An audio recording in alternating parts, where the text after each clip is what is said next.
In 1968, the Beatles founded their Apple company, and with it, they began signing talent to their Apple Corps label. This was the beginning of John, Paul, and George's careers producing music for other artists.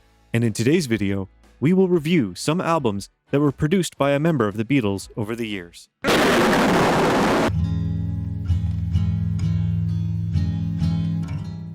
Apple Records was born with the purpose of signing new music that would not necessarily fit the traditional standards of the industry.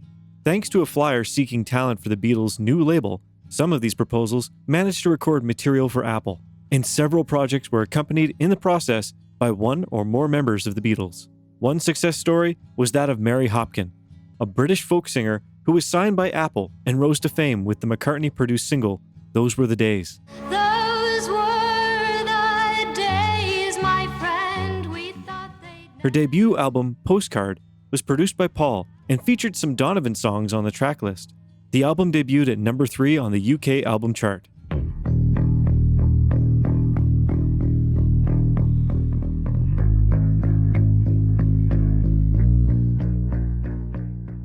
The Badfinger Boys were probably the 4 Beatles' favorites. Paul McCartney produced part of their debut album, Magic Christian Music. George Harrison also participated by producing Straight Up, their 3rd album.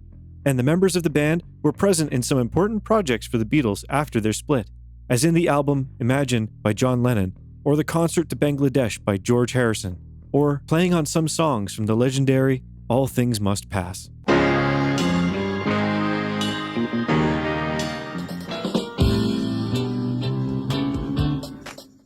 That's the Way God Planned It is Billy Preston's 4th studio album. It was released in August 1969 by Apple Records and produced by George Harrison. This album followed Preston's collaborations with the band after releasing the single Get Back together.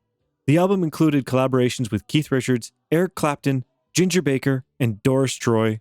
Later, George also produced his next album, Encouraging Words. It was the second and last between Preston and Apple Records. Harrison's songs, All Things Must Pass and My Sweet Lord, were released here for the first time, 2 months before they appeared on Harrison's album, All Things Must Pass. Jackie Lomax's debut album was produced by George Harrison during 1968 and features contributions from Harrison's Beatles bandmates Paul McCartney and Ringo Starr.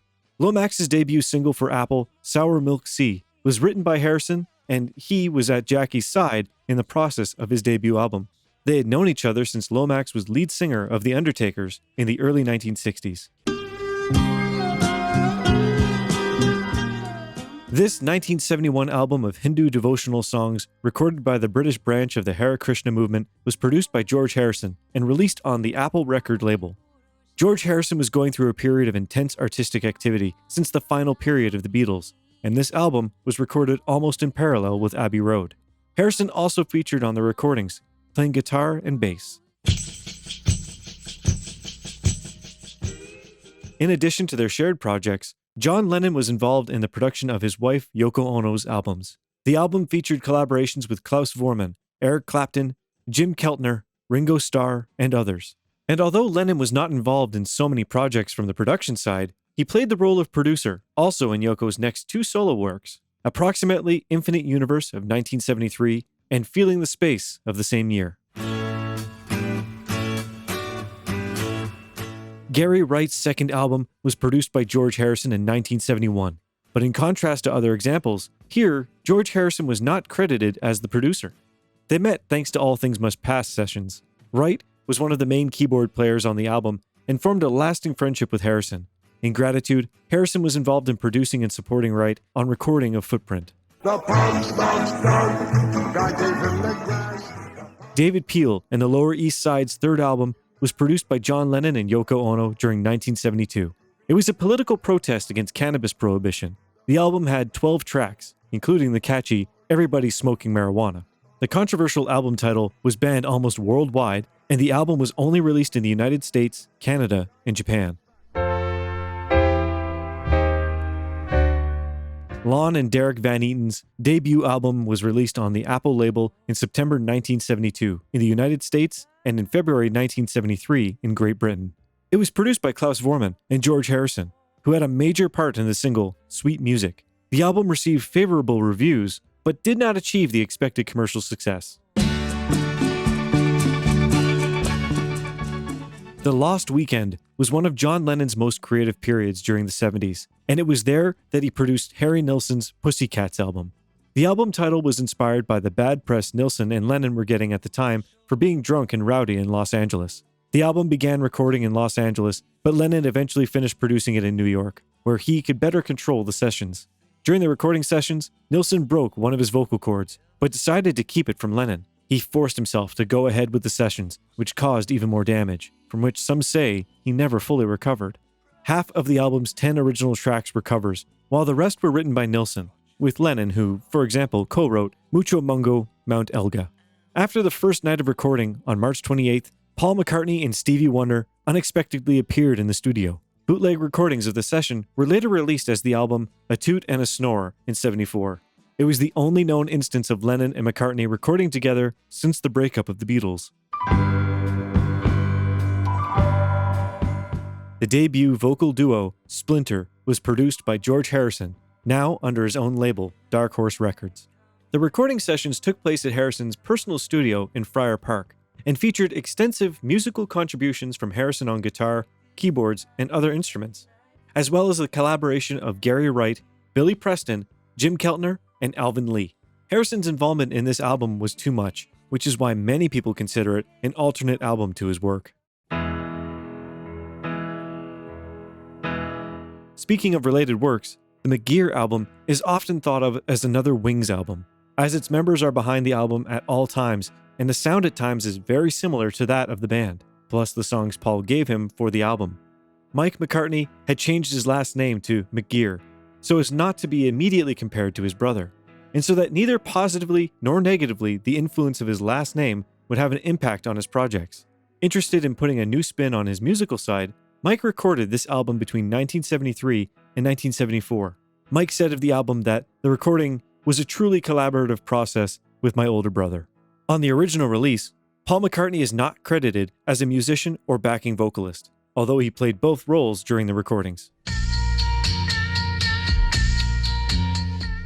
Holidays is another work that had Wings behind it, but in this case, it was Denny Laine who released it as a solo artist. The album is a tribute to Buddy Holly. Paul McCartney's company, MPL, had recently bought the publishing rights to Holly's catalog, and Laine told the press at the time that it was McCartney's father-in-law, John Eastman, who suggested that Laine record an album of Buddy Holly tracks. Paul McCartney recorded the basic tracks, including some overdubs, on his 4-track recorder. Laine and Linda McCartney added some instrumental parts, and the three joined in on vocals. Laine sang, and the McCartneys harmonized, making Holidays a sort of unofficial Wings album. Although the three Beatles were frequently supporting and collaborating with Ringo in his solo works, it was not until Stop and Smell the Roses that his bandmates George Harrison and Paul McCartney acted as producers. Ringo was coming from 2 commercial failures with Ringo IV and Bad Boy, and he decided to work with George Harrison, Paul McCartney, Harry Nilsson, and Ronnie Wood to try to regain chart success. Originally, John Lennon was going to be part of his new recording project, and in November 1980, Lennon gave him a couple of demos to record in 1981. But after John's death, Ringo put those demos aside. Chants of India is just one of the many works in which George Harrison played the role of producer for Ravi Shankar's albums. Whether they were musical prayers, live concerts, or traditional albums, Harrison's role in Shankar's musical career was extremely important, and vice versa. A box set released in 2010, entitled Collaborations, best summarizes the work of these 2 giants through the decades.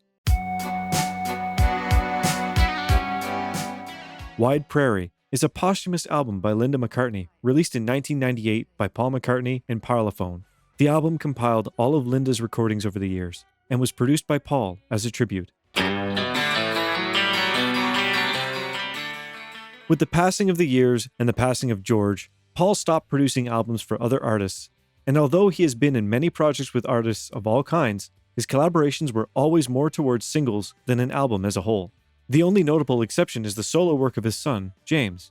With David Kane, he co-produced his son's albums, Available Light and Close at Hand. After these works, James McCartney moved away from the artistic world until very recently, as he is about to release a new album. Well, that's it for today. The list of albums where the Beatles were involved is huge, so let us know what albums you would like us to talk about in the future. Thanks for watching, and hopefully, you can subscribe to our channel. Thanks for your support. See you soon. This is Music Box.